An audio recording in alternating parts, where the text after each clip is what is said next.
نحمده ونصلي على رسوله الكريم اما بعد فاعوذ بالله من الشيطان الرجيم بسم الله الرحمن الرحيم رب اشرح لي صدري ويسر لي امري واحلل عقدة من لساني يفقهوا قولي.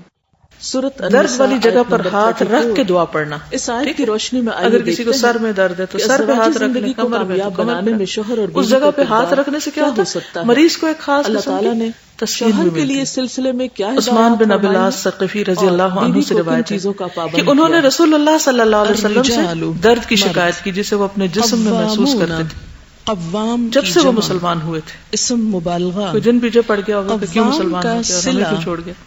جب تو رسول اللہ صلی اللہ علیہ وسلم نے ان سے فرمایا اپنا ہاتھ اس جگہ رکھو جہاں تم اپنے جسم میں درد محسوس کرتے ہو، ضرورت اور 3 مرتبہ بسم اللہ کہو اور 7 مرتبہ یہ پڑھو اعوذ باللہ من قدرتہ من شر ما اجد واحاذر. تو خود کو دم کرنے کے لیے بھی درد والی جگہ پہ ہاتھ رکھ سکتے ہیں، اور اگر کوئی اور رکھ کے پڑھنا چاہے تو وہ بھی دم کر سکتا ہے. اس طریقے سے انتظام کرنے نرم بستر کمر کے درد کا باعث بنتا ہے کیونکہ کمر اور پشت کے عضلات ڈھیلے پڑ جاتے ہیں. اگر مسلسل نرم بستر استعمال کیا جائے تو درد بڑھتا ہی چلا جاتا ہے. عربی میں قوام کا معنی ان چیزوں سے پرہیز کرنا چاہیے. جب انسان اپنے بستر کا انتخاب کرے تو اس میں بھی کانشیس ہو.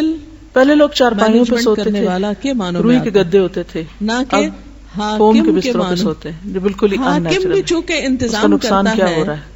ایک انسان کا جو پوسچر ہے وہ تو اس لیے ٹیڑھا ہو جاتا ہے، خراب ہو جاتا ہے. ترجمہ ایسی جگہوں پر سمجھانے کے لیے حاکم کر دیا گیا، جبکہ لفظی ترجمہ نبی صلی اللہ علیہ وسلم آرام کے لیے چمڑے کا بستر قائم استعمال رکھنے کرتے والا، جس میں کھجور کی چھال بھری والا، ہوتی ہے. کتنا نیچرل.